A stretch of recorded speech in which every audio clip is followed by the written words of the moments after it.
দেশে লুচ্চা বদমাশগুলো চায় নারীরা স্বাধীন থাকুক, ঠিক কিনা জোরে কয়?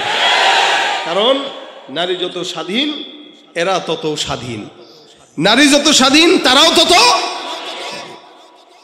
আসলে ইসলাম নারীকে স্বাধীন সমান নয়, বেশি দিয়েছে। এটা না বুঝার কারণে আমাদের নারীরা বিপদে পড়তেছে। ভাইরা আমার খুব বুঝবেন, একসময় আমাদের নারীদেরকে দেখতাম এরকম, এখনকার হাল ভিন্ন। আমি আমার নিজের ছোটবেলার কথা যদি বলি, একসময় গ্রামগঞ্জে আমরা দেখতাম আমাদের মারা, আমাদের খালারা, আমাদের বাবারা, আমাদের দাদারা সকালবেলা ঘুম থেকে জেগে সূরা ইয়াসিন তেলাওয়াত না করে কোনোদিন ঘরের কাজে হাত দিত না। বিকেলবেলা সূরা ওয়াকিয়া, রাত্রিবেলা সূরা মুলক তেলাওয়াত করতো।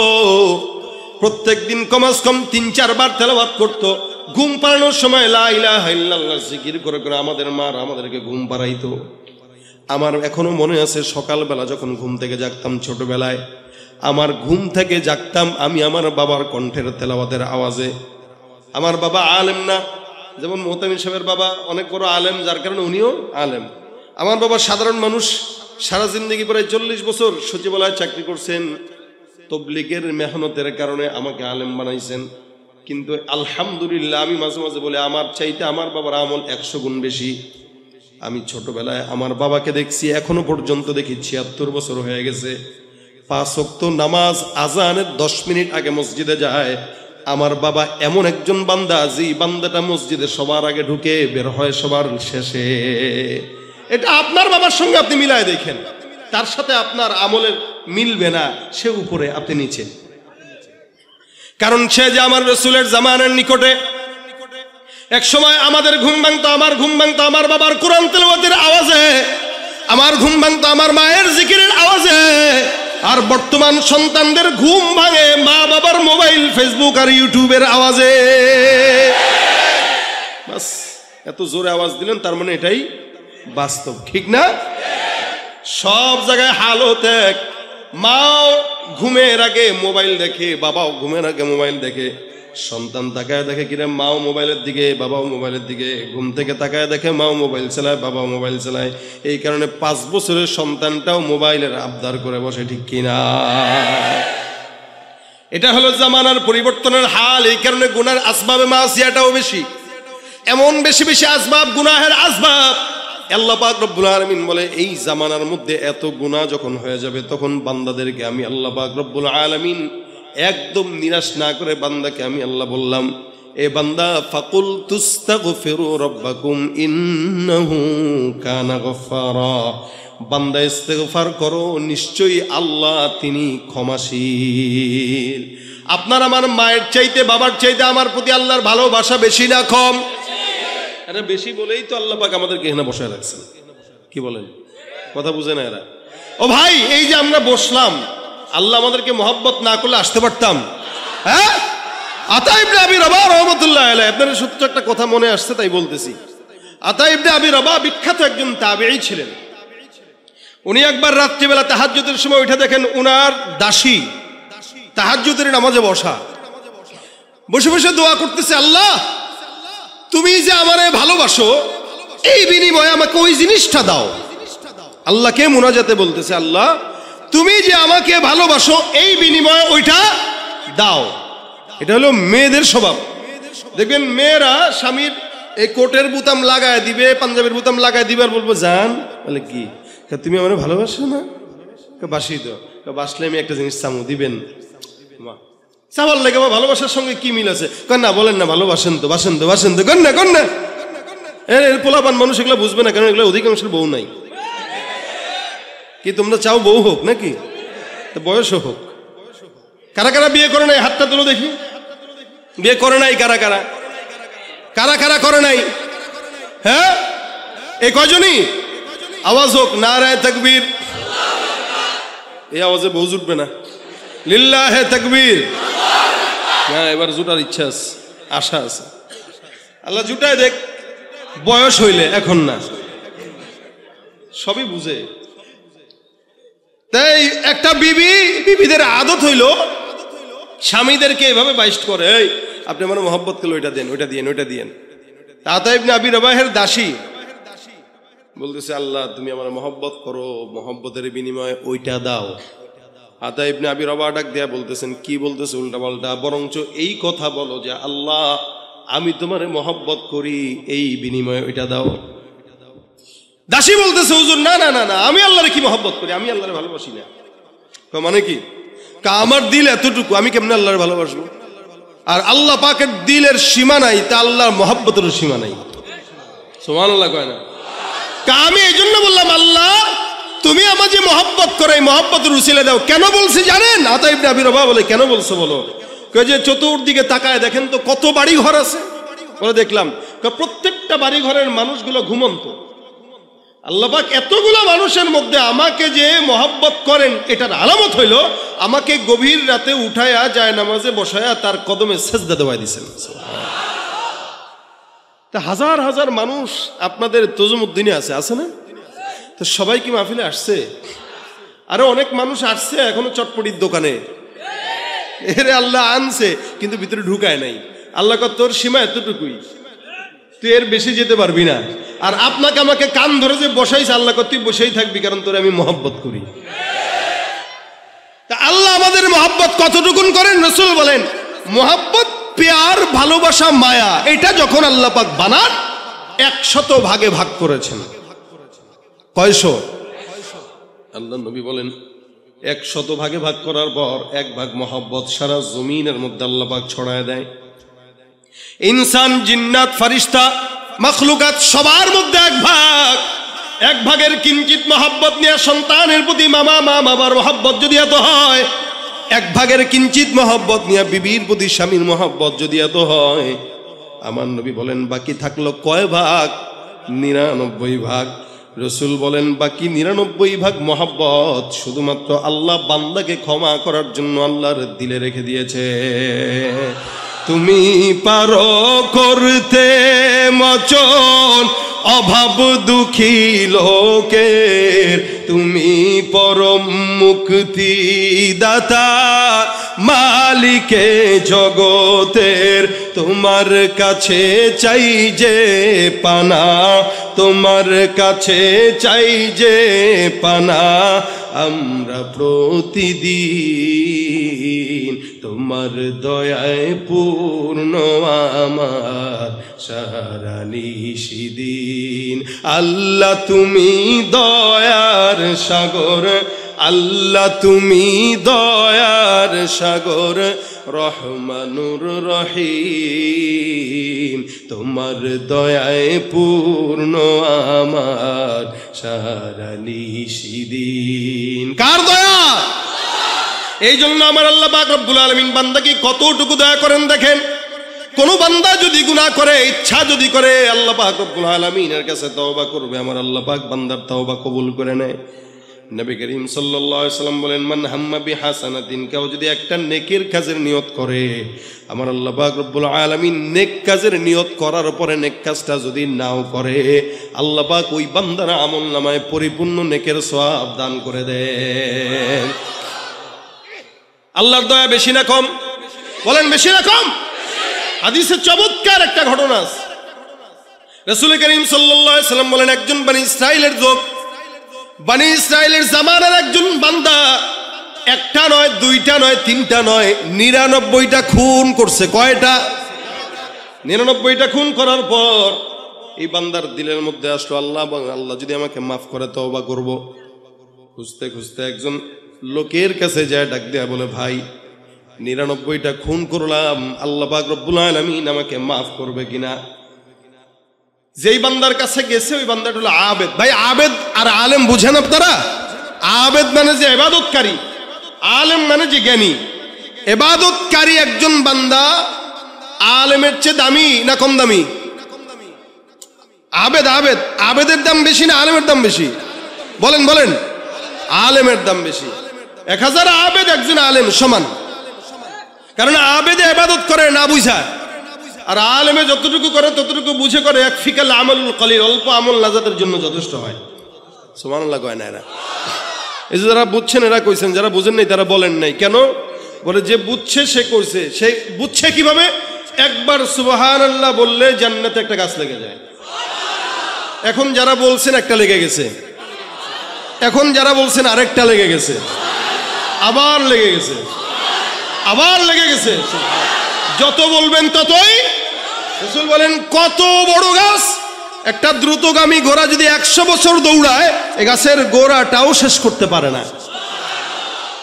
বুঝলে ঠিকই গলা ছাড়েন, না বুঝলে ছাড়েন না, এলো বিষয়।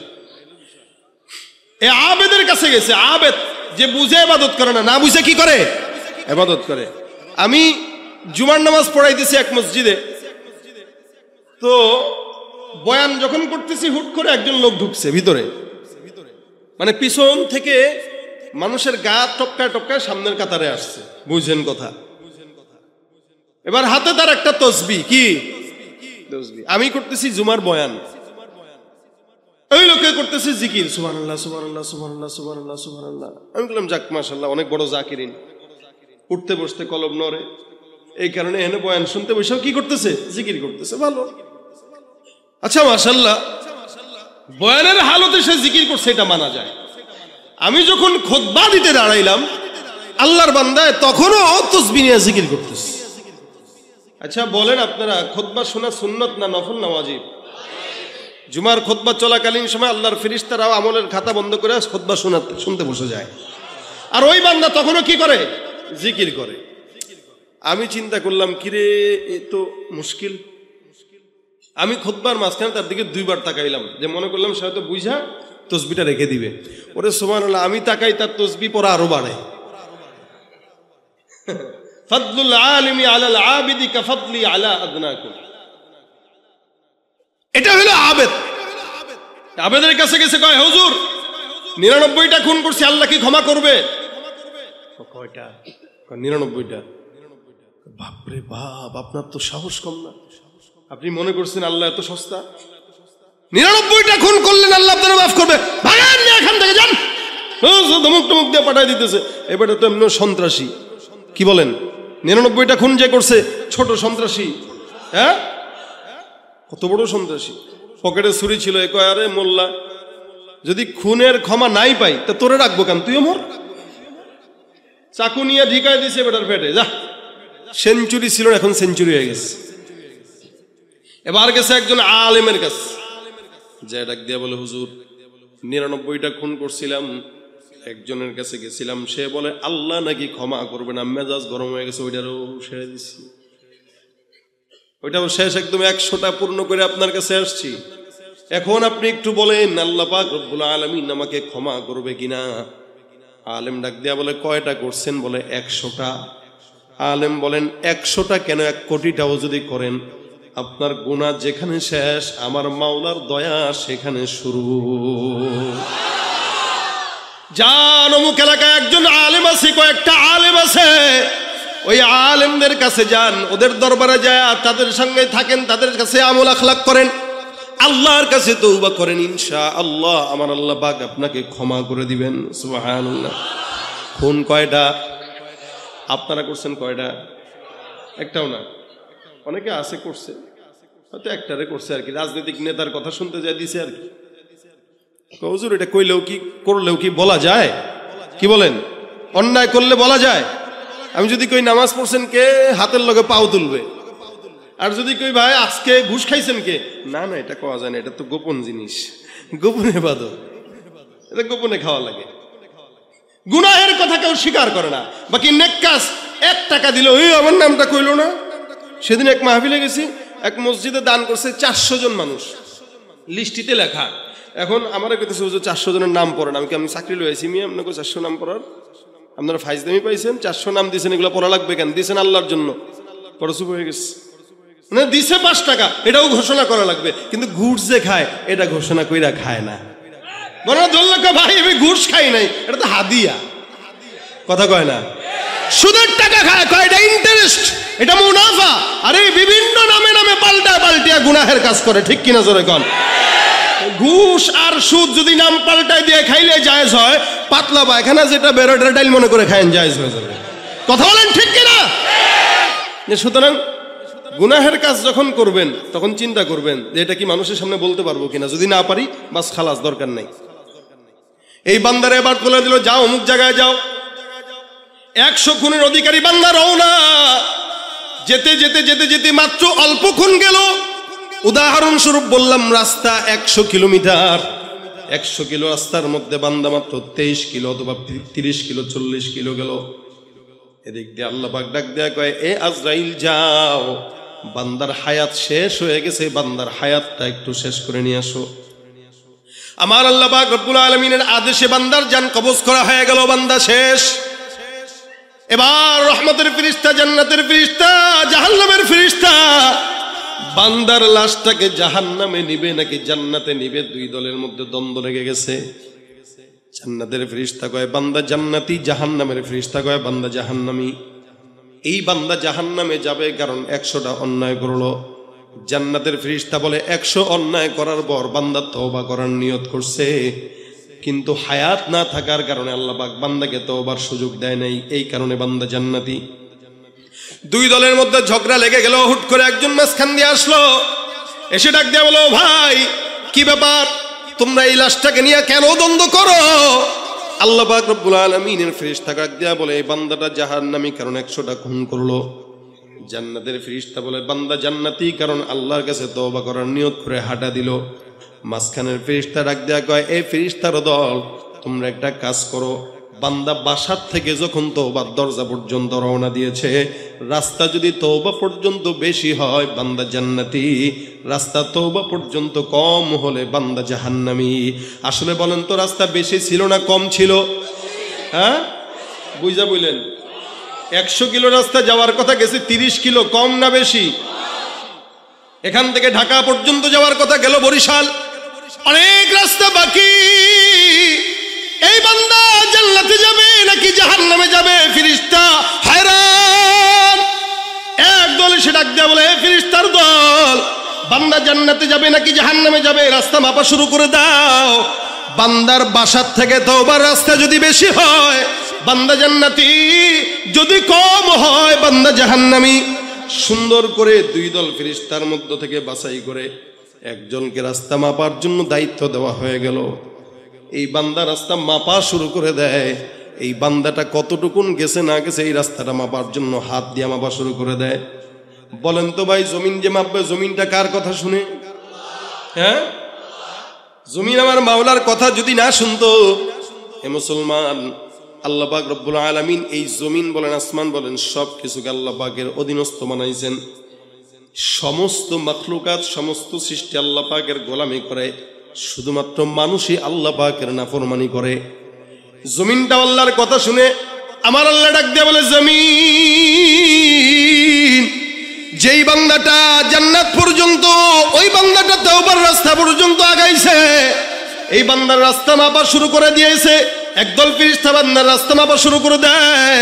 হে জমিন, আমি আল্লাহ পাক রব্বুল আলামিন আদেশ করলাম, এই বান্দার রাস্তাটা জান্নাত পর্যন্ত, জমিন তুমি দীর্ঘ লম্বা হয়ে যাও। আল্লাহ পাকের আদেশে বান্দার রাস্তাটা জান্নাত পর্যন্ত দীর্ঘ, জমিন লম্বা হয়ে গেল। ফেরেশতারা মাপতে মাপতে মাপতে মাপতে মাপতে মাপতে তাকায় দেখে বান্দার রাস্তাটা আল্লাহর জান্নাত পর্যন্ত দীর্ঘ লম্বা হয়ে গেছে। আমার আল্লাহ ডাক দেয়া বলেন, এই ফেরেশতার দল, যেই বান্দাটা তওবার নিয়তের কারণে বান্দার রাস্তা লম্বা হয়ে গেল, আমি আল্লাহ ঘোষণা করলাম এই বান্দার 100টা খুনের গুনাহ মাফ হয়ে বান্দাকে জান্নাতের মেহমান বানায় দিলাম।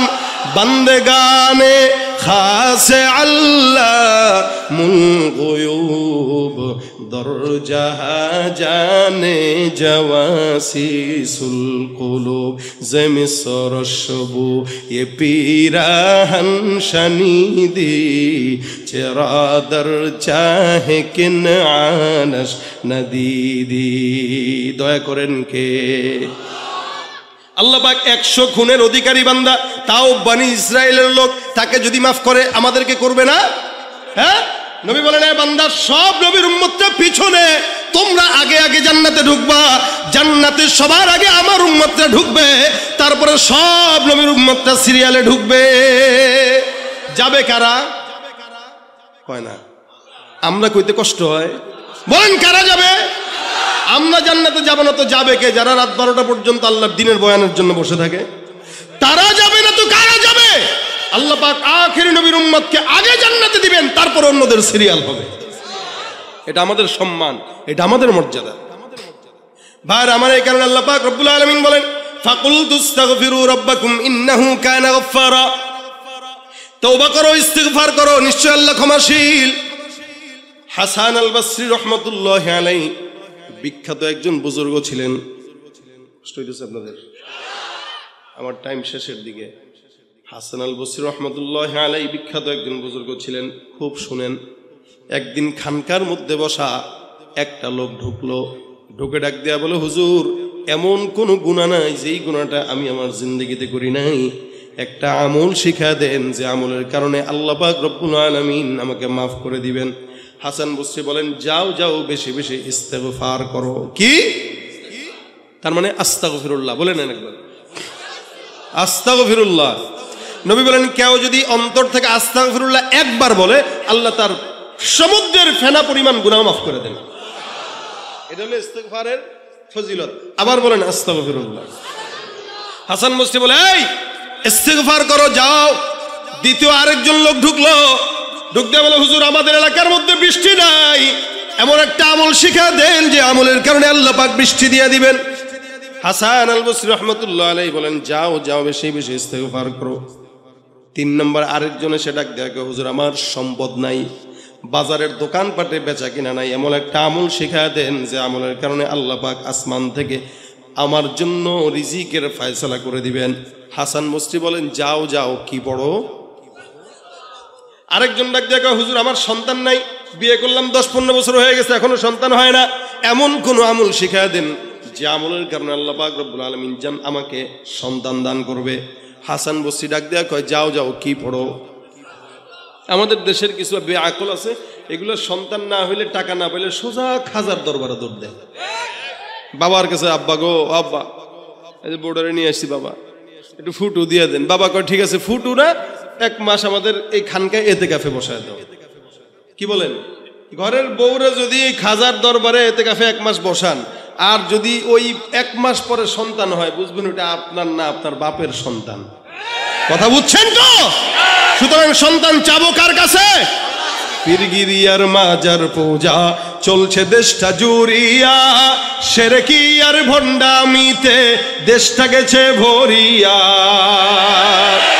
গাজার কলকি টান মারিয়া, গাজার কলকি টান মারিয়া, দেখায় খাজার শান। ওরা কি? ওরা শিক্ষিত শয়তান, ওরা শিক্ষিত শয়তান, ওরা শিক্ষিত শয়তান। যেখানে যাই ভেজালেতে ভরে গেছে দেশটায়, ব্যবসায়ীরা ওরা তারাতি কালো টাকায় হাত রাঙায়। দাম, আলুর দাম কত? ঢাকায় 85-90, ঢাকায় নতুনটা 100 নি। আজকে আমি আসার সময় বলতেছিলাম, যাক নতুন আলু বের হচ্ছে, মনে হয় পুরান আলুর দাম শেষ, আলুর দাম মনে হয় কমবে। আপনি কি শুনাইলেন আমার এইটা? আর ভাই আসলেই তো সেদিন গত সপ্তাহে উত্তরবঙ্গ মাহফিল ছিল, আমি ওনাদেরকে যে মাহফিলে জিজ্ঞেস করলাম, ভাই আপনাদের এখানে আলু কত করে বেচেন? হুজুর 15 টাকা। কত? সুবহানাল্লাহ কইবেন না নাউজুবিল্লাহ?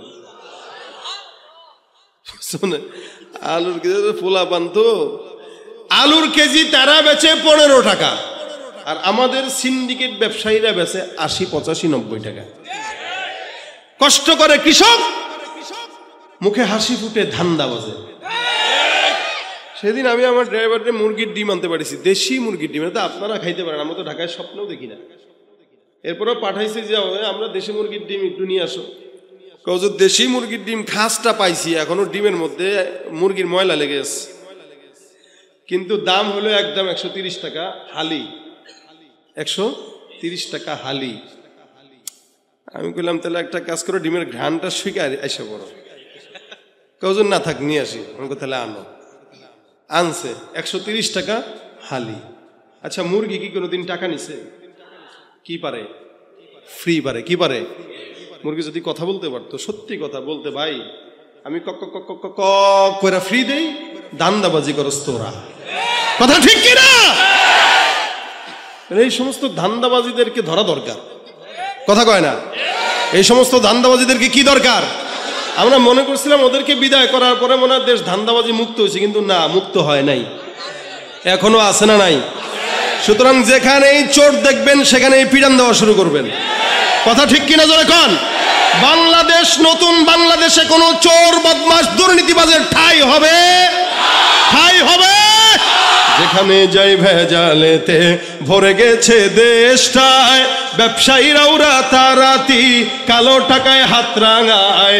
ভেজাল থেকে বাঁচতে হলে, ভেজাল থেকে বাঁচতে হলে খোলা রাখো কান, ওরা শিক্ষিত শয়তান, ওরা শিক্ষিত শয়তান, ওরা শিক্ষিত শয়তান, ওরা। ঠিক কিনা? কষ্ট পাইতেছেন কেউ? কেউ কবেন হুজুর আপনারা খালি আইসা আইসা আগের কালের লোকদেরকে গালি দেন, মানে আগে যারা ক্ষমতা ছিল। আমি আগের ক্ষমতাওয়ালাদের কাউরে গালি দিই, আমি দুটারই গালি দিচ্ছি, ঠিক না? আমি যা বলতেছি এগুলো এমন ভাবে বলতেছি যেগুলো আপনি গায়ে নিতে পারবেন না যদি আপনি অন্যায় না করেন। অন্যায় করলে গায়ে নিবেন, কিন্তু যারা আগে ছিল এদের রাগ করার কোনো সুযোগই নাই, কারণ তাদের ক্ষমতাই নাই। আর যারা সামনে আসার সম্ভাবনা আছে তারাও রাগ করার সুযোগ নাই, কারণ তারা আসেই নাই। ঠিক কিনা? সুতরাং আমাদের কথা দুর্নীতির বিরুদ্ধে, ঠিক কিনা জোরে কোন? আমাদের কথা কাদের বিরুদ্ধে? আমাদের কথা দুর্নীতির বিরুদ্ধে, চোরের বিরুদ্ধে, সন্ত্রাসীর বিরুদ্ধে, হকের পক্ষে। কথা ঠিক কিনা বলেন?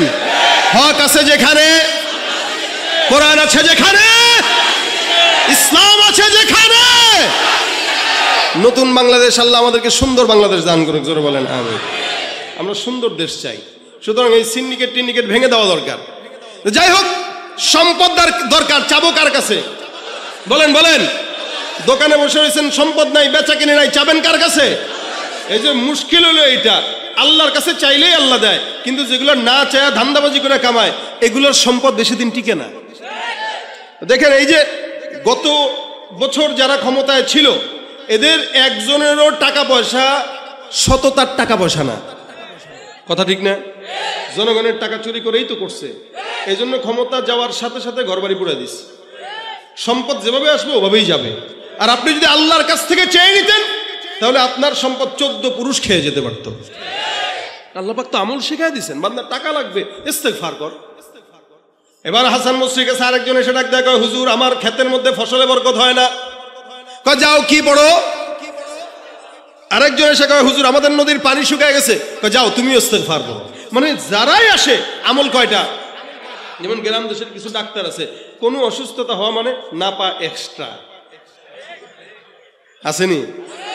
তোর জ্বর হয়েছে ভাই, নাপা এক্সট্রা। ঠান্ডা লাগছে, নাপা এক্সট্রা। গলা ভাঙছে, নাপা এক্সট্রা। পারলে আমারও দেয়, মানে নাপা এক্সট্রা দিয়ে সব সারে।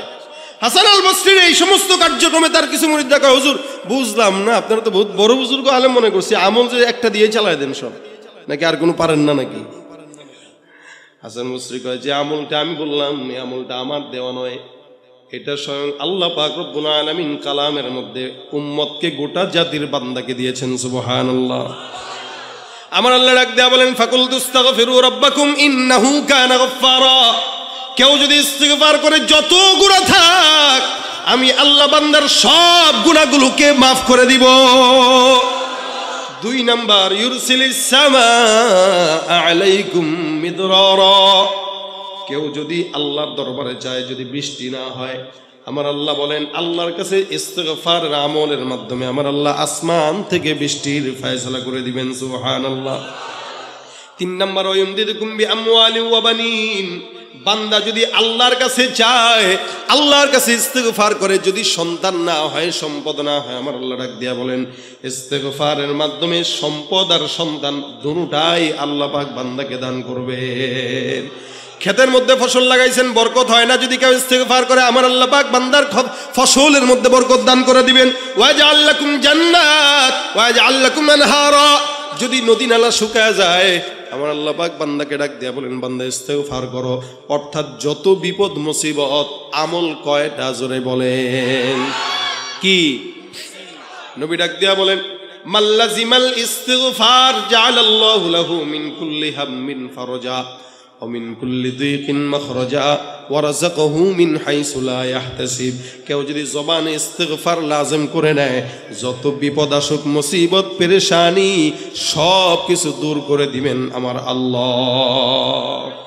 এই জন্য 3 দিন ব্যাপী মাহফিল লাগাতার শুনলেন, যদি আপনাদেরকে আলাদা আলাদা জিজ্ঞাসা করা হয়, ভাই গতকাল কি কি আলোচনা হয়েছে, হুজুর মাঠটা অনেক গরম ছিল, কিন্তু আলোচনা কি হয়েছে ভুলে গেছি, ঠিক না?